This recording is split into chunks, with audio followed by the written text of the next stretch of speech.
자, 그러면 앞부분의 첫 시간은요, 여러분들에게 민간 경비가 도대체 뭔가라고 하는 부분을 일단 소개를 하는 시간, 혹은 이제 OT, 이제 오리엔테이션을 간단히 하는 시간으로 여러분들이 생각을 하시고요.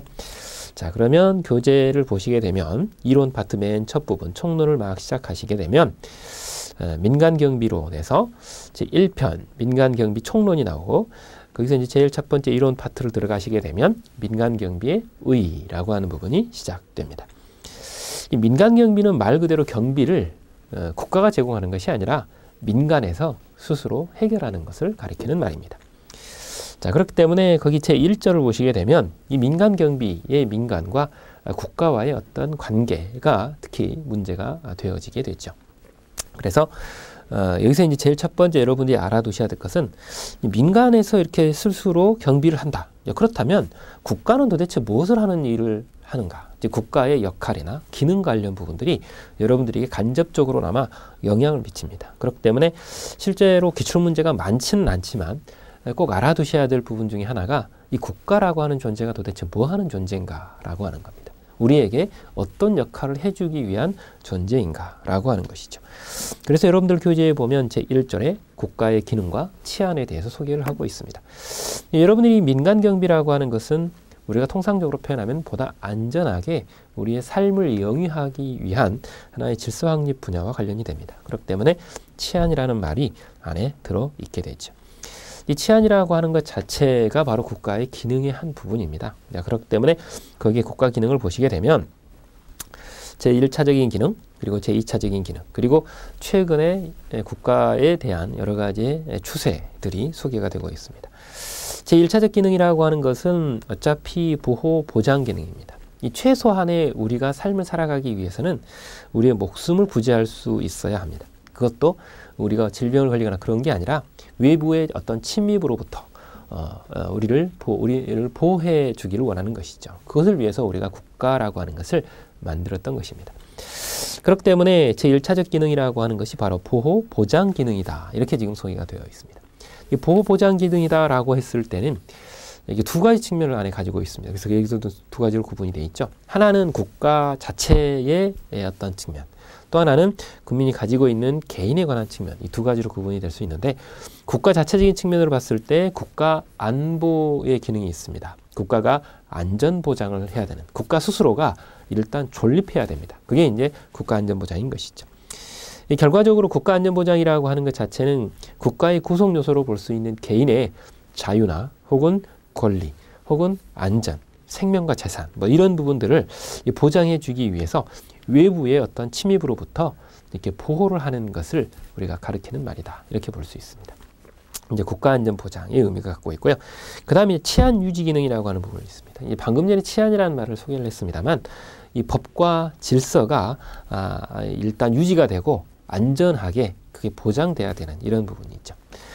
우리가 이제 최소한의 목숨을 부지하고 그리고 우리의 자유를 영위하기 위해서는 국가 스스로가 국가 외적인 부분에 우리를 침입하는 것, 침해하는 것을 차단해야 되는 일도 하셔야 되지만, 또 하나는 우리의 내부 사회 속에서 각각의 사회 구성원들이 다른 사회 구성원들과의 관계 속에서 서로 간의 권익을 침해하지 않는 범위 내에서 살아가기 위한 하나의 규율을 정한 게 있습니다. 그게 바로 법이라고 하는 것이죠.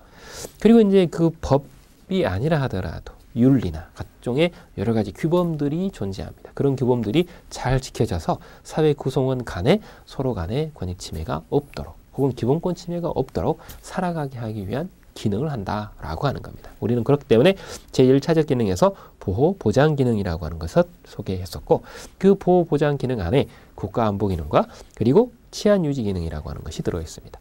결과적으로 이 제1차적인 기능은 잘 먹고 잘 사는 기능이 아닙니다. 그죠?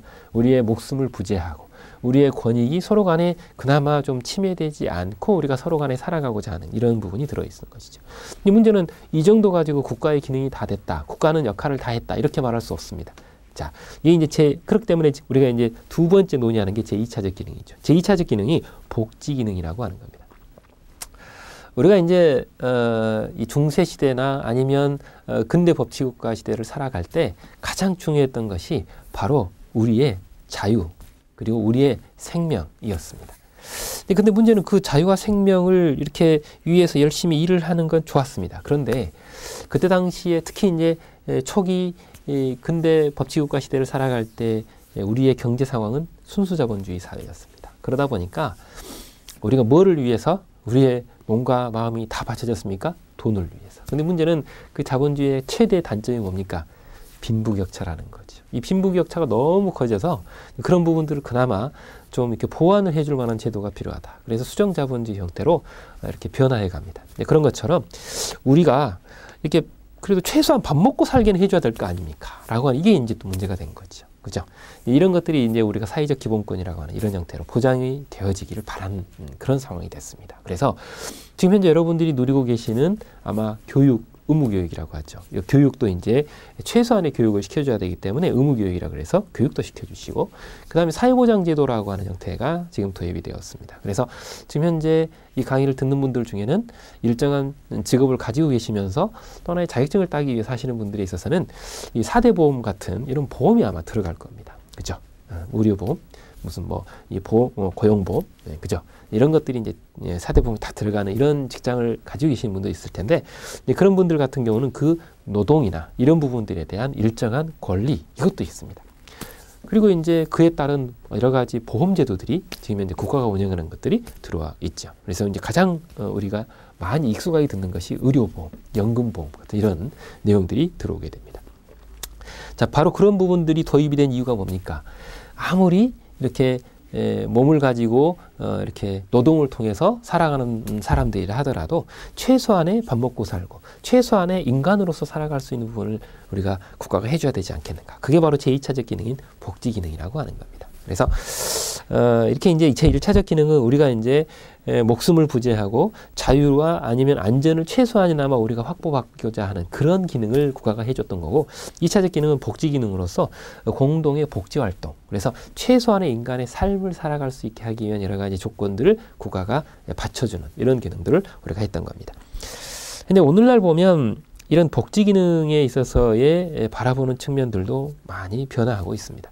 그래서 최근 추세를 보시게 되면 1970년대 말 같은 경우들은 이 공공부문의 이런 복지적인 어떤 기능들에 대해서 이렇게 도와주다 보니까 이 공공 분야가 굉장히 커졌습니다. 그래서 비대화되고 비농률화되고, 그리고 이제 이런 복지 기능이 너무 커지다 보니까 재정이 너무 위기가 왔던 것이죠. 돈이 너무 많이 들어가는 이런 상황이 발생이 됐습니다. 그러다가 1980년대 이후가 되면서 개발도상국이라고 하는 이런 그 약간 중하층에 속하는 이런 국가들이 경제 문제가 굉장히 커졌습니다. 돈에 관한, 물질에 관한 문제가 굉장히 커졌던 것이죠. 이런 문제들이 직면을 했을 때 어떤 고비용의 어떤 서비스, 공적인 서비스에 대한 이런 부분들에 대한 어떤 미진함, 그리고 이제 공적인 어떤 서비스의 개혁을 일단 필요로 한다라고 하는 것을 그들도 느끼게 됩니다. 그러면서 이 공공부문에 있어서의 어떤 내용들이 민간 부분으로 이렇게 이양이 되어지고, 또 공공 분야에서 제공을 했던 서비스를 민간 부분으로 넘겨서 서비스를 제공할 수 있게끔 이렇게 점차 옮겨가고 있는 이런 패턴을 띠고 있습니다. 그리고 이제 오늘날 지금 현재 입장에서도 그렇죠. 지금 현재 어린이집이나 이런 부분들에 있어서도 많은 내용들이 이게 국가의 어떤 복지 혜택을 누린다라고 하는 것 때문에 이렇게 이 무상으로 공급이 되어졌습니다. 그것에 대해서도 이 국민들 사이에 의견이 분분했습니다. 이걸 다 줘야 된다? 아니면 무슨 소득 격차가 있으니까 많이 버는 사람들에게는 좀 덜 주고, 또 이렇게 없는 분들이 이런 아이들을 보낼 때는 좀 혜택을 많이 주자, 이렇게 좀 상대적으로 만들자, 이런 여러 가지의 내용들이 분분했었습니다. 이런 부분들이 바로 여기에 나와 있는 복지 기능과 관련된 부분하고 연관이 되어지더라라고 하는 겁니다. 그래서 지금 오늘날의 삶도 마찬가지죠.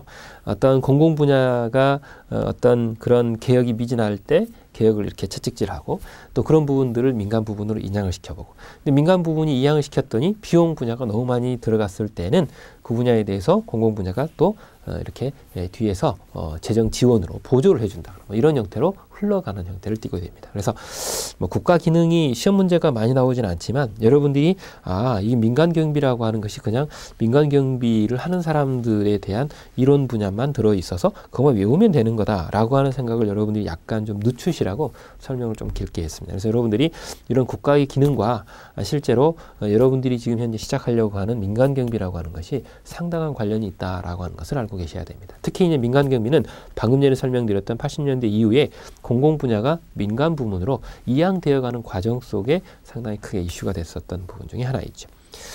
자, 그렇게 보면 방금 전에 국가의 기능 중에 제1차적 기능 중에서도 소개를 해드렸던 치안 유지 기능이라고 하는 게 있었죠.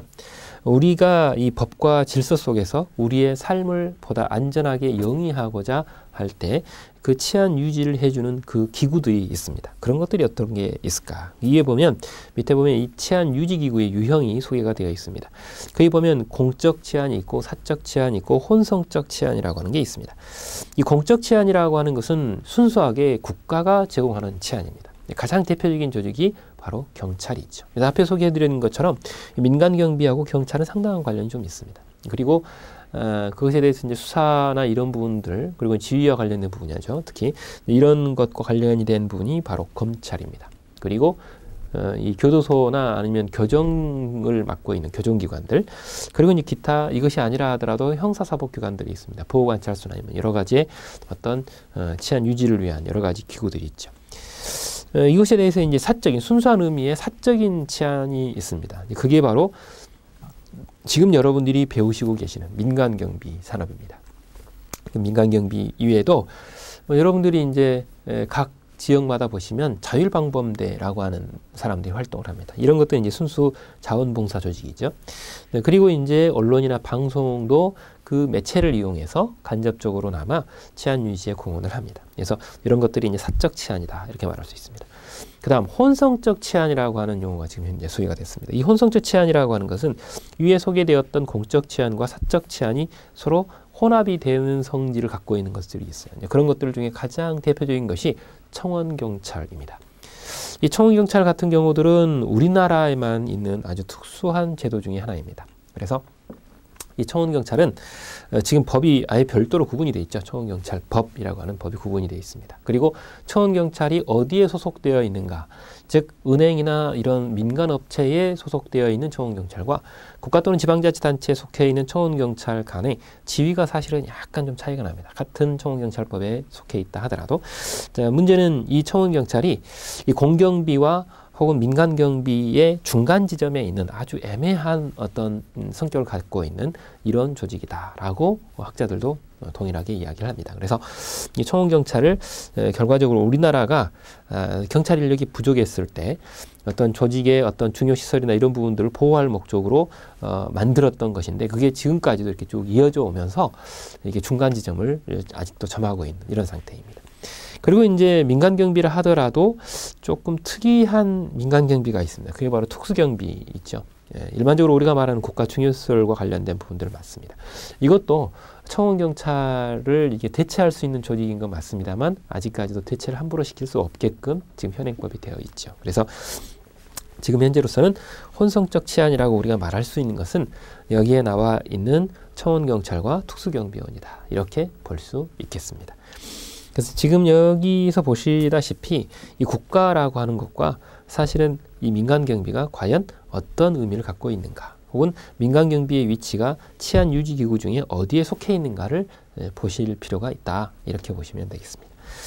자, 그리고 이제 제2절을 잠깐 보죠. 이 민간경비의 변천인데요. 민간경비의 변천이자 실제로는 공경비로부터 민간경비로 이게 공적인 분야에서 민간 분야로 이양이 되어 오는 이런 성질들을 가지고 있기 때문에 실제로 제2절의 민간경비의 변천의 제일 첫 번째는 이 대륙법계 국가, 즉 독일이나 프랑스에서 경찰의 개념이 어떻게 형성이 되어 왔는지를 먼저 살펴보게 됩니다. 이 부분은 여러분들에게 시험 문제가 직접적으로 출제가 되어진 적도 있습니다.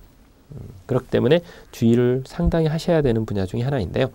여러분들이 여기에 나와 있는 내용들은 특히 뭐 이 경찰 쪽 시험 공부를 해보셨다 그러면 아마 익숙하게 많이 구경을 하셨던 그런 내용일 수도 있습니다.